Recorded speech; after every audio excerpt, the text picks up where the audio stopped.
ஒரு ஊரில் ஒரு பெரிய கோயில் யானை ஒன்று இருந்துச்சான்.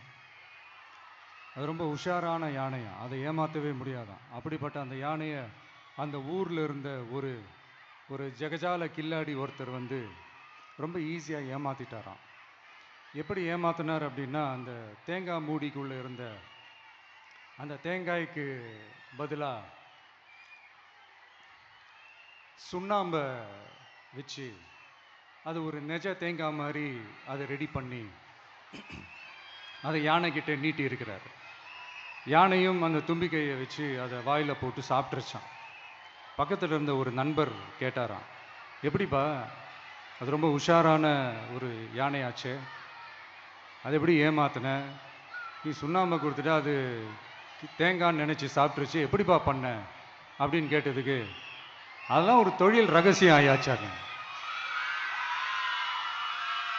அதுக்கெல்லாம் ஒரு எக்ஸ்பீரியன்ஸ் வேணும், அதெல்லாம் உனக்கு தெரியாது அப்படின்னு சொல்லி கடந்து போயிட்டாங்க. திருப்பி ரொம்ப நாள் கழித்து அந்த மிஸ்டர் ஜெகஜாலம்ஸும் அந்த ஃப்ரெண்டும் மீட் பண்ணியிருக்காங்க.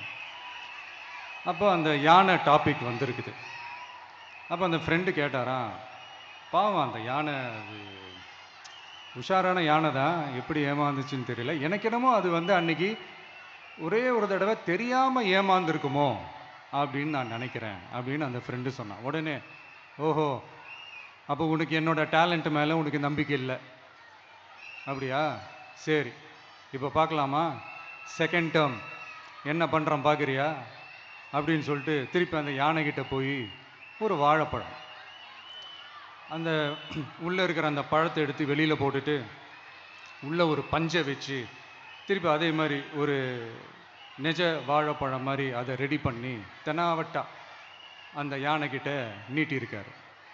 அந்த யானையும் தும்பிக்கையை அப்படியே பக்கத்தில் கொண்டு வந்து அவனை ஒரு சொல்லிட்டு அப்படியே தூக்கி போட்டு, அதுக்கப்புறம் என்ன நடந்திருக்குன்னு உங்களுக்கே தெரியும். அந்த அடிபட்டு கிடந்த அந்த மிஸ்டர் ஜெகஜாலம்ஸ் கிட்ட அந்த ஃப்ரெண்டு வந்து காதலை சொன்னானா, யானைக்கு கொஞ்சம் மெமரி பவர் ஜாஸ்தி நினைக்கிறேன் அப்படின்ட்டு. ஸோ இந்த கதையில் அந்த யானை யாருன்னு கேட்டிங்கன்னா, நம்ம வாக்காளர்கள். அந்த மிஸ்டர் ஜெகஜாலம்ஸ் யாருன்னு கேட்டிங்கன்னா, அது உங்கள் மைண்டுக்கு யாராவது வந்தாங்கன்னா அதுக்கு நிர்வாகம் பொறுப்பு இல்லை ராஜா, அதுக்கு நிர்வாகம் பொறுப்பு இல்லை. சரி, அது யாரா வேணா இருந்துட்டு போட்டோம். ஆனால் இங்கே இருக்கிறது ஒத்த யானை இல்லை, ரெட்டை யானைகள், ரெட்டை போர் யானைகள், என் சிங்க பெண்கள்.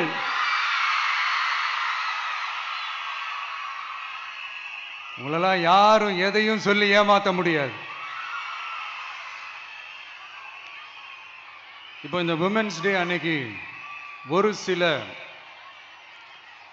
உண்மையா முக்கியமான சில வாக்குறுதிகளை படிப்போமா?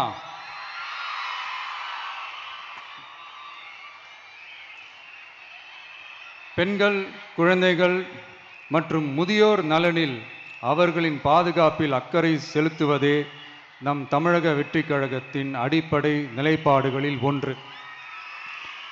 இதை நம் கட்சியின் முதல் மாநில மாநாட்டிலேயே அறிவித்தோம்.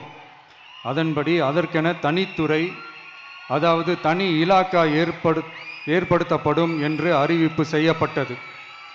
முதல் மாநில மாநாட்டில் அறிவிக்கப்பட்டது போலவே பெண்கள், குழந்தைகள் மற்றும் முதியோருக்கென தனி இலாக்கா உருவாக்கப்படும். அந்த இலாக்கா எனது நேரடி கட்டுப்பாட்டிலும் கண்காணிப்பிலும் இருக்கும்.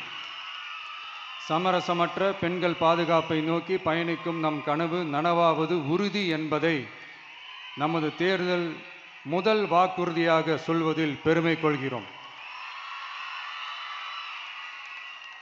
இரண்டாவது, மதிப்புமிகு மகளிர் திட்டம். மக்கள் பணத்தை மக்களுக்கே திருப்பி தருவது எப்படி ஓசி என்று கேலிக்கு உள்ளாகும், எப்படி இலவசம் என்று ஏளனமாக பார்க்கப்படும். இப்படி வரையறுக்க எந்த அரசியல் கட்சிக்கும் எந்த அரசியல் தலைவருக்கும் உரிமை இல்லை என்று தமிழக வெற்றிக் கழகம் ஓங்கி உரைக்கிறது. இந்தியாவில் நம்பர் 1 இல்லாத மாநிலங்களில் கூட பெண்களுக்காக மாதம் வழங்கப்படும் தொகை அதிகமாக உள்ளது. ஆனால் நம்பர் 1 மாநிலம் என்று தனக்குத்தானே தம்பாட்டம் அடித்துக் கொள்ளும் வெற்றி விளம்பர மாடல் திமுக அரசில் மகளிர் உரிமை தொகை என்ற பெயரில் வெறும் 1000 ரூபாய் மட்டுமே வழங்கப்பட்டு வருகிறது. மக்களுக்கு அரசின் சார்பில் வழங்கப்படும் தொகையால் அவர்களின் மளிகை சாமான் வாங்குவது போன்ற முக்கிய செலவுகளில் ஒன்றாவது குறைந்தபட்சமாக பூர்த்தியாக வேண்டும். அந்த எண்ணத்தின் அடிப்படையில் யோசித்ததால் நாம் அமைக்க போகும் மக்கள் அரசு இனி 60 வயது வரை உள்ள அனைத்து குடும்ப தலைவிகளுக்கும் மாதம் 2500 ரூபாய்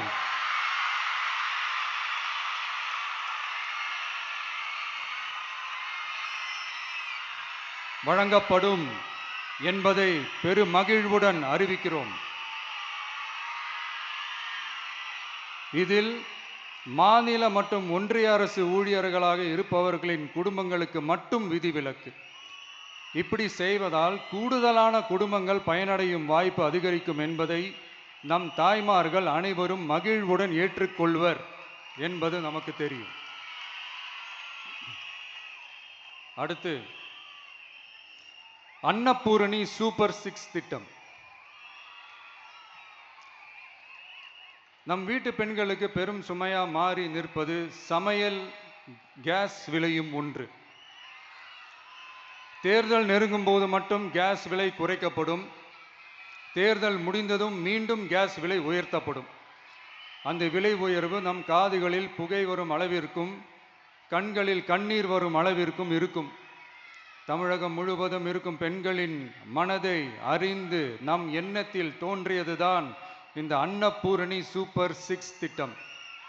இத்திட்டத்தின்படி ஒவ்வொரு குடும்பத்திற்கும் வருடத்திற்கு 6 கேஸ் சிலிண்டர்கள்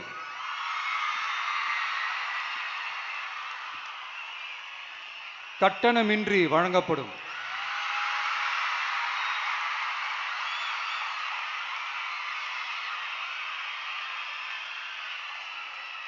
நம்மை சீராட்டி வளர்த்த நம் தாய்மார்கள் வயிற்றில் பால் வார்க்கும் திட்டமாக இதை அறிவிப்பதில் தமிழக வெற்றிக் கழகம் தலை நிமிர்ந்து பெருமை கொள்கிறது.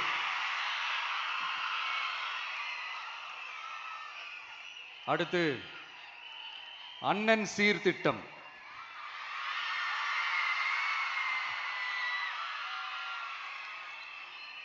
ஒவ்வொரு குடும்பத்திற்கும் மிகப்பெரிய மகிழ்வை தருவது அந்த குடும்பத்தில் நடக்கும் திருமண கொண்டாட்டம் தான். அதை எந்த வருத்தமும் இன்றி முழு மன நிறைவுடன் கொண்டாட வேண்டும். அதற்காகவே நம் தங்கைகளின் திருமணத்திற்காக 8 கிராம் அதாவது 1 பவுன் தங்கமும்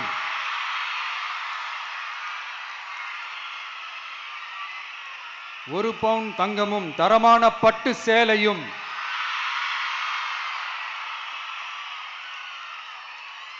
தாய் வீட்டில் இருந்து அண்ணன் சீராக அளிக்கப்படும்.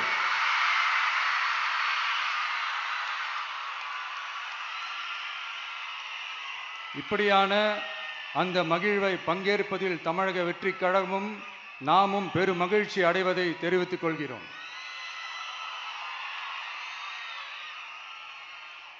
அடுத்து காமராஜர் கல்வி உறுதி திட்டம். கல்வி கண் திறந்த கர்ம வீரர் பெருந்தலைவர் காமராஜர் அவரை கொள்கை தலைவர்களில் ஒருவராக ஏற்ற ஒரு இயக்கம்தான் நம்ம தமிழக வெற்றிக் கழகம். நமது கல்வி சார்ந்த கனவுகளில் ஒன்றாக கல்வி இடைநிற்றல் என்பதை இருக்கக்கூடாது என்பதை உறுதி செய்ய வேண்டும். அதற்காகவே உருவாக்கப்பட்டுள்ள திட்டம்தான் காமராஜர் கல்வி உறுதி திட்டம். இடைநிற்றலுக்கான காரணங்களில் ஒன்றாக பொருளாதார குறைபாடும் இருக்கிறது. இதை உணர்ந்ததால் தான் 1ஆம் வகுப்பு முதல் 12ஆம் வகுப்பு வரை எந்த குழந்தையும் கல்வி இடைநிற்றலுக்கு ஆளாகவே கூடாது என்று எண்ணுகிறோம். அந்த எண்ணத்தின்படி நம் விருப்பத்தை நிறைவேற்ற இடைநிற்றலே இல்லாமல் செய்வதற்காக ஒவ்வொரு தாய்க்கும் அல்லது பாதுகாவலருக்கும் ஆண்டுதோறும் 15,000 ரூபாய் பொருளாதார உதவி 15,000 ரூபாய் பொருளாதார உதவி தொகையாக வழங்கப்படும்.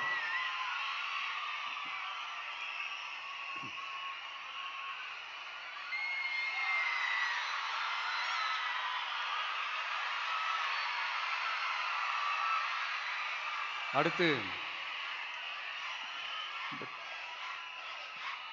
Thank you thank you thank you thank you thank you. அடுத்து வெற்றி பயணம் திட்டம். கட்டணமில்லா பேருந்து பயணம் என்று அறிவித்துவிட்டு அது பிங்க் பஸ்ஸில் மட்டும்தான் என்று கட்டுப்பாடு விதித்ததால் பள்ளி கல்லூரி செல்லும் மாணவிகள் முதல் வேலைக்கு செல்லும் பெண்கள் உட்பட குறிப்பிட்ட அந்த ஒரு பேருந்துக்காக காத்திருக்கும் அவல நிலை உள்ளது. எனவே அந்த நிலை மாற வேண்டும். மேலும் குடும்பங்களில் ஏற்படும் சூழலால் அவசர மற்றும் அத்தியாவசிய பயணங்களை மேற்கொள்ள வேண்டிய நிலையும் ஒவ்வொரு பெண்ணுக்கும் ஏற்படும். அது மாதிரியான நேரங்களில் கையில் காசில்லை என்றால் அந்த பயணத்தை கவலையுடன் தவிர்க்க வேண்டிய நிலையும் ஏற்படும். இது போன்ற தர்ம சங்கடமான நிலையை தவிர்ப்பதற்காக அரசு போக்குவரத்தின் அனைத்து பேருந்துகளிலும் பெண்கள் பயணிக்கும் வகையில் உத்தரவிடப்படும்.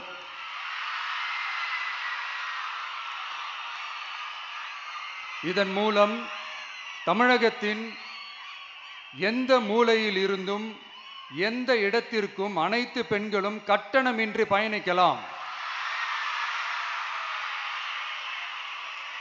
மேலும் பேருந்துக்காக காத்து கிடக்க வேண்டிய அவசியமும் ஏற்படாது.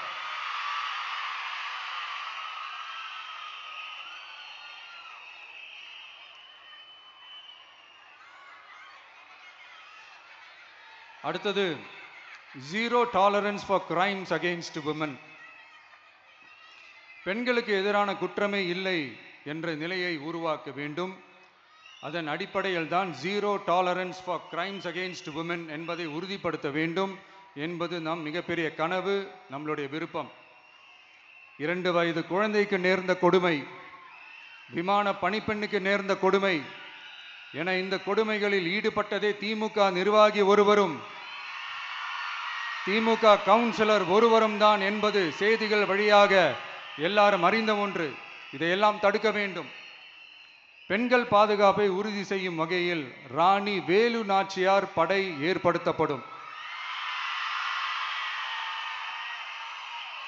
சாதாரண உடையில் இருக்கிற இந்த படையைச் சேர்ந்த பெண்கள் பாடி கேம் உடன் ஆங்காங்கே பாதுகாப்பு பணியில் இருப்பார்கள். இந்த திட்டத்தின் கீழ் மாநிலம் முழுவதும் 500 குழுக்கள் அமைக்கப்பட்டு பெண்கள் பாதுகாப்பு உறுதி செய்யப்படும். பெண்களுக்கு எதிரான குற்ற வழக்குகளை விசாரித்து விரைவாக நீதி வழங்க அஞ்சலை அம்மாள் அதிவிரைவு பெண்கள் நீதிமன்றங்கள் அமைக்கப்படும். இந்த ஃபாஸ்ட் ட்ராக் கோர்ட்டுகளில் பெண்களுக்கு எதிரான கேஸுகள் எதுவும் இனி நிலுவையில் இல்லாத நிலை ஏற்படும். விசாரணையும் முறையாக நடத்தப்பட்டு தீர்ப்பும் விரைவாக வழங்கப்படும். இதுக்கு தான் மகிழா கோர்ட் இருக்குதே அப்படின்ட்டு சில பேர் கூச்சல் போட ஆரம்பிச்சிருவாங்க. ஆனால் இது நம்ம பெண்களுக்காக மட்டுமே.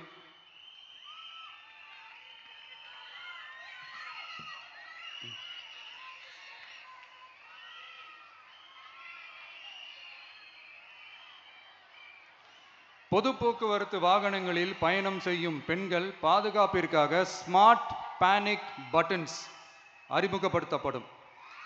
இந்த பட்டன்கள் 24/7 சென்ட்ரலைஸ்டு கமாண்ட் சென்டர் உடன் இணைக்கப்பட்டதாக இருக்கும்.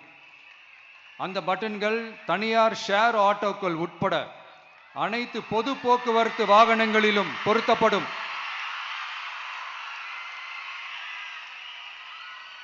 இந்த பட்டன்கள் வழியாக 5 நிமிடத்தில் பதிலும் பாதுகாப்பும் உறுதி செய்யப்படும். சிசிடிவி கேமராக்களும் விளக்குகளும் வெளிச்சமும் இல்லாத இடங்களே இல்லை என்ற வகையில் 0 டார்க் ஸ்பாட்ஸ் உருவாக்கப்படும். பெண்கள் பாதுகாப்பை 24/7 கண்காணிப்பு செய்ய முடியுமா என்ற கேள்விக்கான பதிலாக state of the art command centres அமைத்து சிசிடிவி நெட்வொர்க்குகளை கண்காணிக்கவும், அவசர நிலைகளை அந்த நேரத்திலேயே கண்காணிக்கவும், அதற்கான விரைவான பதிலை உறுதி செய்யவும் அதிநவீன கட்டளை மையங்களை அமைத்து பெண்கள் பாதுகாப்பு உறுதி செய்யப்படும். அடுத்து, பெண்களுக்கு மிகவும் தேவையான நாட்களில் பொது விநியோகம் நடக்கும் இடங்களான ரேஷன் கடைகள் மற்றும் பள்ளிகள், கல்லூரிகள் மூலம் அனைத்து பெண்களுக்கும் விலையில்லா சானிட்டரி பேட்ஸ்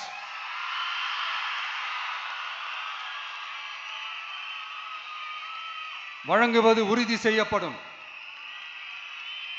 இது ஏன் சொல்றேன்னா, இது இப்போது ஒழுங்கா நடக்கிறது இல்லை, அதனாலதான் அதை அழுத்தி சொல்றேன். இது இப்ப முழுமையாக செயல்படுத்தவில்லை என்பது நமக்கு நல்லாவே தெரியும். அடுத்து, சிங்க பெண்கள் மேம்பாட்டு திட்டம். நிலுவையில் உள்ள கடன்களை திருப்பி செலுத்துவதன் மூலமும், பெண்கள் நடத்தும் சுய உதவி குழுக்களுக்கு 5 லட்சம் வரை வட்டியில்லா நிதியை வழங்குவதன் மூலமும்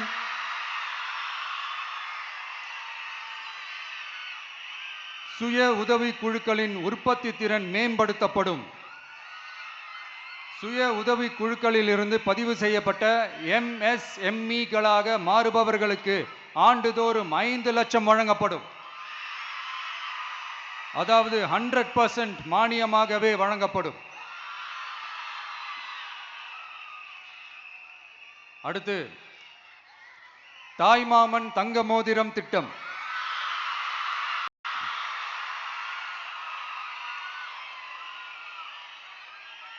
உலகத்தில் மனுஷனா பிறக்கிறதே பெரிய விஷயம்.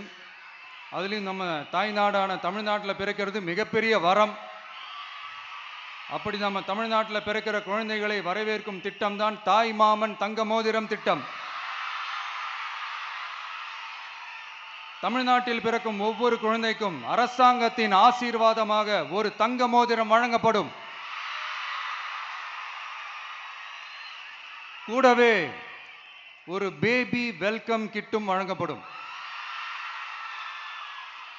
ஊட்டச்சத்து பொருட்கள், பேபி ட்ரெஸ்ஸஸ், தரமான baby soaps, baby oil, baby powder, baby கொசு வலைகள், பொம்மைகள், நாப்கின்ஸ் அண்ட் டயப்பர்ஸ் இவையெல்லாம் அந்த பேபி வெல்கம் கிட்டில் இருக்கும்.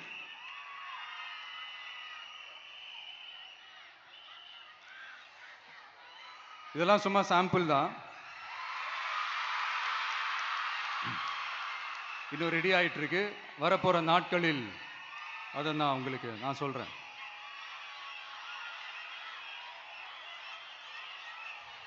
சரிப்பா, தேங்க்யூ.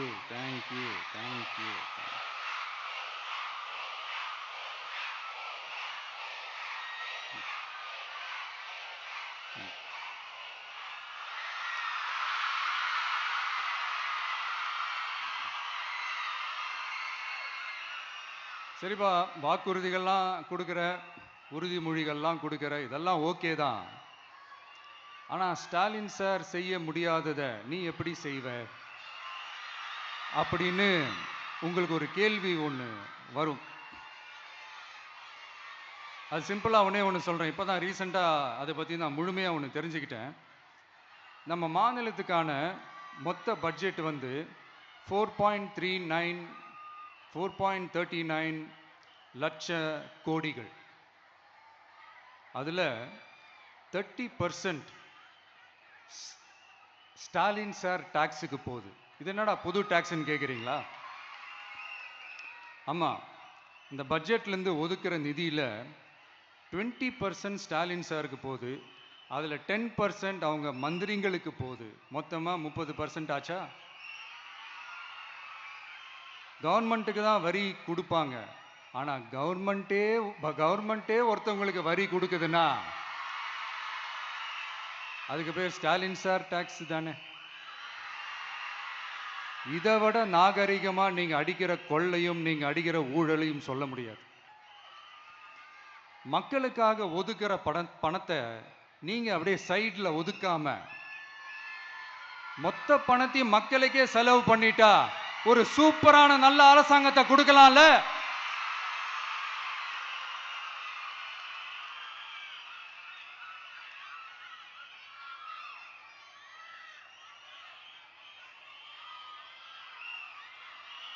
இப்படிலாம் சைட்ல ஒதுக்காம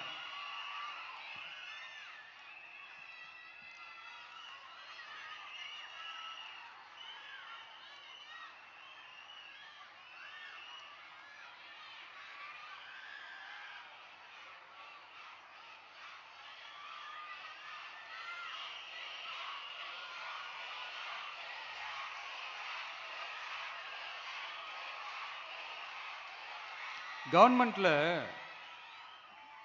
காசு இல்லை அப்படின்னு சொல்றாங்க. ஆனா விடிய காத்தால எல்லார் அக்கௌண்ட்லயும் 5000 ரூபாய் போடுறீங்களா? அது எப்படி?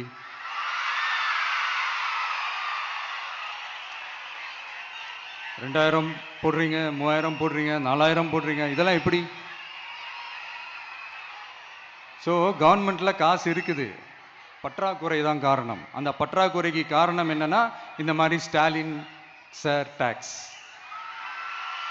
இதை முதல்ல இதெல்லாம் ஒழிச்சாலே போதும், எல்லாமே தன்னால நல்லாவே நடக்கும்.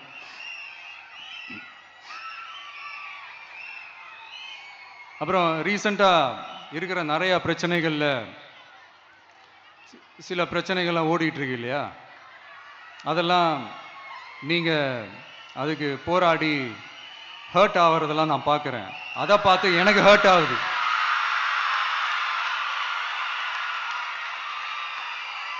அதெல்லாம் நான் பார்த்துக்கிறேன். நாமளும் நீங்களும் சேர்ந்து மக்களுடைய பிரச்சனைகளை மட்டும் பார்ப்போம், சரிங்களா? அவ்வளோலாம் ஹர்ட் ஆகுதுங்க, அதெல்லாம் வருத்தலாம் கிடையாது.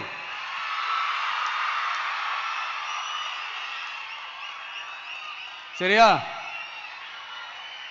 கான்ஃபிடென்ட்டா இருங்க, நல்லதே நடக்கும், வெற்றி நிச்சயம். மீண்டும் சந்திக்கும் வரை நன்றி, வணக்கம்.